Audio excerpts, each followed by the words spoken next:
आप देख रहे हैं दृष्टांत लाइव न्यूज़.com। प्रधानमंत्री नरेंद्र मोदी को धमकी देने वाले आदमी को दिल्ली पुलिस ने गिरफ्तार कर लिया है। इस शख्स का नाम सलमान है और इसने पुलिस को फ़ोन कर पीएम मोदी को मारने की बात कही थी। सलमान की उम्र 22 साल है।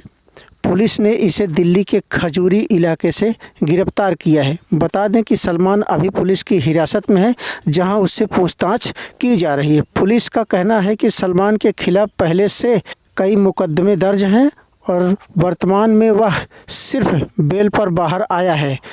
पुलिस का कहना है कि पूछताछ में पता चला है कि आरोपी दोबारा जेल जाना चाहता था, इसलिए उसने ऐसा धमकी भरा फ़ोन कॉल किया था। प्रस्ताव से दूर रहा है।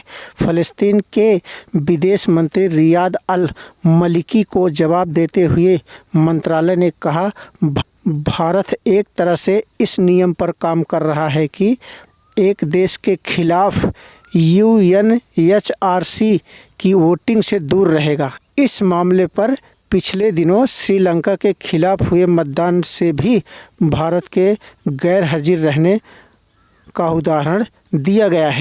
देश में लोन की EMI में नहीं मिलेगी राहत। भारतीय रिजर्व बैंक RBI के गवर्नर शक्तिकांत दास मौद्रिक नीति समीक्षा MPC के बैठक के नतीजों की घोषणा कर दी है। RBI की मौद्रिक नीति समिति MPC ने कोविड-19 के प्रभाव को कम करने की वजह से पॉलिसी रेट में कोई बदलाव न करने का फैसला किया, यानी रेपो रेट और रिवर्स रेपो रेट की दरों में कोई चेंज नहीं आया है। रेपो रेट पहले की तरह 4% और रिवर्स रेपो रेट 3.35% है। Marginal standing facility MSF rate भी 4.25% पर है, यानी कि आपको EMI के लोन पर ब्याज की दरें पहले जितनी ही रहेंगी, इसमें कोई भी राहत नहीं दी जाएगी। उत्तर प्रदेश में सियासी उठापटक के बीच 1 दर्जन से ज़्यादा IAS अफसरों के तबादले और कई जिलों में DM SP भी बदले गए। योगी सरकार ने देर रात DM गाजियाबाद, DM मुरादाबाद और DM लखीमपुर समेत 1 दर्जन IAS अफसरों के तबादले कर दिए हैं। यही नहीं, शासन के कई अपर मुख्य सचिव, प्रमुख सचिव और मंडलायुक्त को भी बदल दिया गया है। सूत्रों को माने तो अफसरों को परफॉर्मेंस के आधार पर तैनाती दी गई है। रामी रेड्डी सहकारिता से हटाकर अब उद्यान विभाग का ACS बना दिया गया है। वहीं BL मीणा सहकारिता के ACS बनाए गए हैं। अब CBSE स्कूलों में नए सत्र से कोडिंग और डाटा साइंस के कोर्स भी शुरू किए जाएंगे। केंद्रीय शिक्षा मंत्री रमेश पोखरियाल निशंक ने शुक्रवार को ट्वीट कर यह घोषणा की। उन्होंने कहा कि नई शिक्षा नीति के तहत हमने यह वादा किया था कि स्कूल के सिलेबस में कोडिंग और डाटा साइंस को भी शामिल किया जाएगा। उन्होंने कहा, मुझे खुशी है कि CBSE सत्र 2021 से इस वादों को पूरा करने जा रहा है। माइक्रोसॉफ्ट के सहयोग से CBSE भारत की भावी पीढ़ियों को नए ज़माने के कौशल सिखाकर सशक्त बना रहा है। साउथ कोरिया की मशहूर स्मार्टफोन बनाने वाली कंपनी सैमसंग ने दावा किया है कि गैलेक्सी A22 के बाद ही कंपनी जल्द ही गैलेक्सी A22 4G फ़ोन के साथ गैलेक्सी A22 5G को भी पेश करेगी, लेकिन लॉन्च से पहले ही दोनों फ़ोन से जुड़ी जानकारियां आप जुटा जिसमें हमें इस फ़ोन के संभावित फीचर्स और डिज़ाइन की पूरी डिटेल मिल जाएगी। गैलेक्सी 122 5G और 4G फ़ोन में क्या स्पेसिफिकेशन हैं। अगर आप तेज़ी से अपना वज़न कम करना चाहते हैं तो ज़्यादा खाना खाने से बचें। अपनाएं 5A तरीके।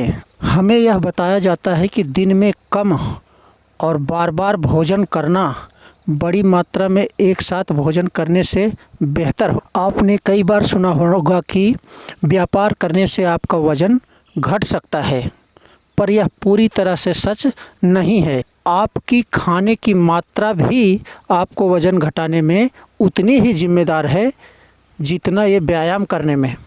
क्या आपको पता है कि व्यायाम मोटापे को कम करने में केवल 30% का ही योगदान देता है, जबकि आप क्या खाते हैं और कितना खाते हैं आपका वज़न घटाने या बढ़ाने में बहुत बड़ी मुख्य भूमिका निभाता है। मौसम का बदला मिजाज, 10 साल में भूस्खलन, भारी बारिश, ओले पड़ने वाली घटनाएं 20 गुना बढ़ी हैं। साल के सबसे गर्म दिन कहे जाने वाले 9 दिन यानी नौतपा बुधवार को समाप्त हो गया। इस दौरान अधिकतम तापमान 30 मई को कोटा में 43 डिग्री तक रिकॉर्ड किया गया। ऐसा करीब 10 साल बाद हुआ जब नौतपा में तापमान इतना कम रहा। विशेषज्ञ इसे मौसम की चरम परिस्थिति कह रहे हैं। बीते 10 सालों में मौसम की चरम परिस्थिति वाली घटनाओं में 20 गुना बढ़ोतरी हुई है। बंगाल में चुनाव नतीजे आने के बाद बीजेपी के 1-2 नहीं बल्कि 33 विधायक ऐसे हैं जो दोबारा सत्तासीन तृणमूल कांग्रेस टीएमसी में जाना चाहते हैं। चुनाव के पहले टीएमसी से भी 33 विधायक ऐसे थे जो बीजेपी में शामिल हो गए थे। इनमें से 13 को पार्टी ने टिकट दिया था। दावा किया जा रहा है कि 33 विधायक तो टीएमसी के संपर्क में है ही। इसके अलावा बीजेपी के राष्ट्रीय उपाध्यक्ष मुकुल राय के बेटे शुभ्रांशु भी तृणमूल कांग्रेस ज्वाइन करना चाहते हैं। कोरोना की तीसरी लहर बच्चों पर काफ़ी असर डालने वाली है। इसे लेकर परिजन खासे चिंतित हैं। बच्चों को कोरोना से कैसे बचाया जा सकता है, उनकी इम्यूनिटी कैसे बढ़ाई जा सकती है और माता पिता ऐसा कैसे करें कि बच्चों को बीमारी से दूर रखा जा सके। इसे लेकर विशेषज्ञों ने बताया है कि केवल बच्चे ही नहीं बल्कि घर के वो सदस्य भी विशेष ध्यान रखें जो बाहर आते जाते हैं, क्योंकि बच्चों को घर में ही रहना पड़ता है और उन्हें बाहर से आने वाले सदस्य ही संक्रमित कर सकते हैं। बच्चों को कोरोना से कैसे दूर रखें, क्या सावधानियां और क्या क्या करना है, इसके बारे में हम आपको बताते हैं। जंक अवॉइड करें, फल ज़्यादा से ज़्यादा। बच्चों में इम्यूनिटी बढ़ाने के लिए कोई अलग से दवाएं नहीं होती हैं।